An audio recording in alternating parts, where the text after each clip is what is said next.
अपने ख्वाबों को पीछे छोड़ हम आगे बढ़ जाते हैं।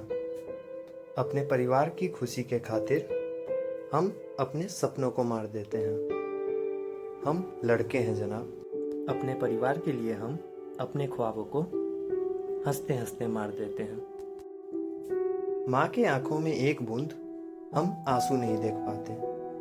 बहन को खुश रखने के लिए अपनी सारी खुशियां हैं बुलाते। हम लड़के हैं जनाब। अपनी माँ और बहनों को खुश रखने के खातिर हम खुद को भुला देते हैं। अपनी परेशानियां हम कभी किसी को नहीं बताते। अंदर से चाहे हम कितने भी टूटे हों, होठों पे सिर्फ मुस्कान हिलाते।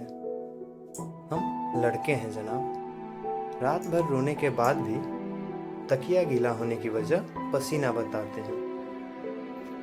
लाखों रिश्ते संभालने के बाद भी हम अपनी मोहब्बत का भी साथ निभाते हैं। खुद की जिंदगी में चाहे हजारों दिक्कतें हों, फिर भी अपनी मोहब्बत को हमेशा हंसाते हैं। हम लड़के हैं जनाब। दिल टूटने का दर्द हमें भी होता है।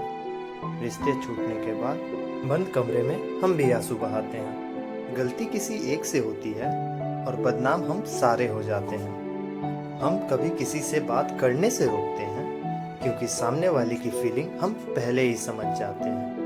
हम लड़के हैं जनाब। किसी की ज़्यादा फिक्र भी कर दो तो सक्की और इनसिक्योर हम ही कहलाते हैं। आसान नहीं होती है हम लड़कों की भी जिंदगी। अपने परिवार, दोस्त और मोहब्बत हम सबका साथ निभाते हैं। हम लड़के हैं और इस बात को हम भी बड़े गर्व से कहते हैं।